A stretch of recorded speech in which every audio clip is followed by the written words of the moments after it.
55 టీఎంసీల నిల్వ సామర్థ్యంతో అటు కర్ణాటక ఇటు ఆంధ్రప్రదేశ్ 2 ప్రాజెక్టులకు రూపకల్పన చేసింది.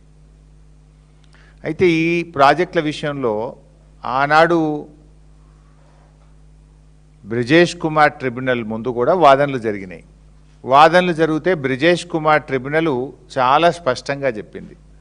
ఆంధ్రప్రదేశ్ ఏం చెప్పిందంటే ఆ రోజు మాకు సిల్టేషన్ అయింది, మేము గుండ్రేవులు కట్టుకొని 20 టీఎంసీలు నిల్వ చేసుకుంటాము అని చెప్పి బ్రిజేష్ కుమార్ ట్రిబ్యునల్ ముందు చెప్తే బ్రిజేష్ కుమార్ ట్రిబ్యునల్ 2013లో తాను ఇచ్చినటువంటి జడ్జిమెంట్లో స్పష్టంగా చెప్పినారు, కొత్తది కట్టాల్సిన అవసరం లేదు, సిల్టేషన్ ఏదన్నా ఉంటే మీరు ప్రత్యామ్నాయం సిల్ట్ ఎలా తీయాలో ఆలోచించుకోండి తప్ప గుండ్రేవులకు నీటి కేటాయింపులు చెయ్యము అని ట్రిబ్యునల్ స్పష్టంగా చెప్పింది.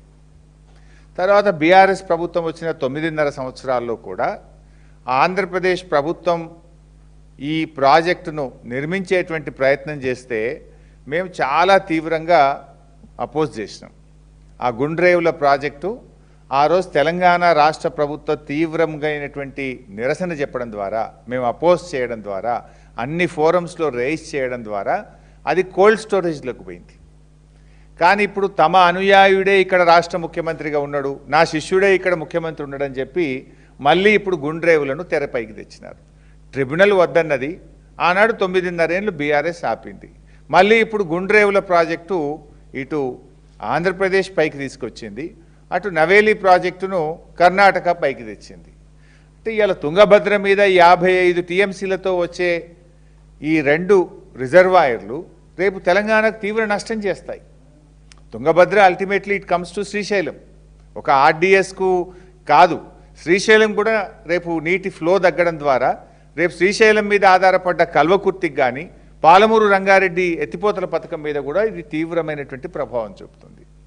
మరి ముఖ్యమంత్రి గారు మేము చాలా గొప్ప ఒప్పందం చేసుకున్నాము, ఎవరిని లోపల రానియలేదు, ఆఫీసర్లందరినీ బయటనే కూర్చోబెట్టినాము, ఉత్తమ్ కుమార్ రెడ్డిని కూడా బయట కూర్చోబెట్టినాము, లోపల 3 ముఖ్యమంత్రులము, కేంద్ర జలవనరుల శాఖ కార్యదర్శి కాంతారావు గారు, 4 కూర్చున్నాము అన్నారు. సరే, కాంతారావు ఎవరు?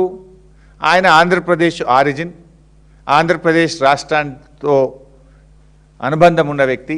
చంద్రబాబు నాయుడు గారే ఇలా కేంద్ర ప్రభుత్వంలో తనకున్నటువంటి పలుకుబడిని ఉపయోగించి ఆయనను ఆంధ్రప్రదేశ్ చెందిన వ్యక్తిని కేంద్ర జలవనరుల శాఖ కార్యదర్శిగా చంద్రబాబు గారు పెట్టించుకున్నారు. మరి ఆ మీటింగ్లో 3 ముఖ్యమంత్రులు, కేంద్ర జలవనరుల శాఖ కార్యదర్శి 4 కూర్చున్నారు. మీరు చేసిన సీక్రెట్ అగ్రిమెంట్ ఏంది? ఏం అగ్రిమెంట్ చేసిందో ఇలా రాష్ట్ర ప్రజలకు తెలవాల్సిన అవసరం ఉంది, స్టేక్ హోల్డర్స్ అందరికీ తెలవాల్సినటువంటి అవసరం ఉంది. నీకేమో అవగాహన తక్కువ, ఆగమాగం ఎక్కువ నీకు.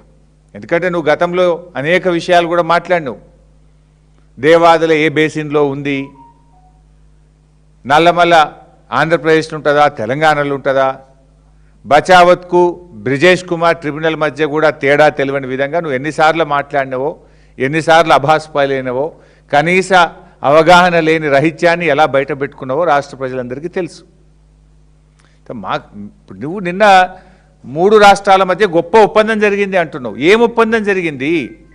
ఇప్పుడు మనకు ఆర్డీఎస్ ప్రాజెక్టుకు 15.9 టీఎంసీల నీళ్లు రావాలి, రావడం లేదు. ఆనాడు కేసీఆర్ గారు తుమ్మిళ్ళ లిఫ్ట్ పెట్టి కనీసం 50,000 ఎకరాల కన్నా నీళ్ళు వచ్చేటట్టు చేసిండ్రు. నువ్వు నిన్నటి మీటింగ్లో కేంద్ర మంత్రితోని మాకు ఆర్డీఎస్కు ట్రిబ్యునల్ అవార్డు ప్రకారంగా రావాల్సిన 15.9 టీఎంసీలు రావడం లేదు అని చెప్పి ఏదైనా స్పష్టమైన హామీ తీసుకున్నావా? చెప్పు నువ్వు ప్రజలకు.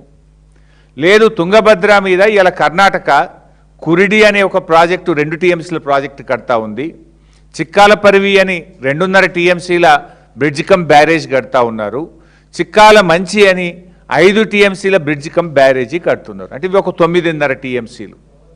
ఈ 9.5 టీఎంసీలతో 3 బ్యారేజీలు ఈరోజు కడతా ఉంటే దీన్ని ఏమన్నా అడ్డుకోవడానికి, దీనివల్ల తెలంగాణకు నష్టం జరుగుతుందని చెప్పి నువ్వేమన్నా స్పష్టమైన హామీ పొందినవా?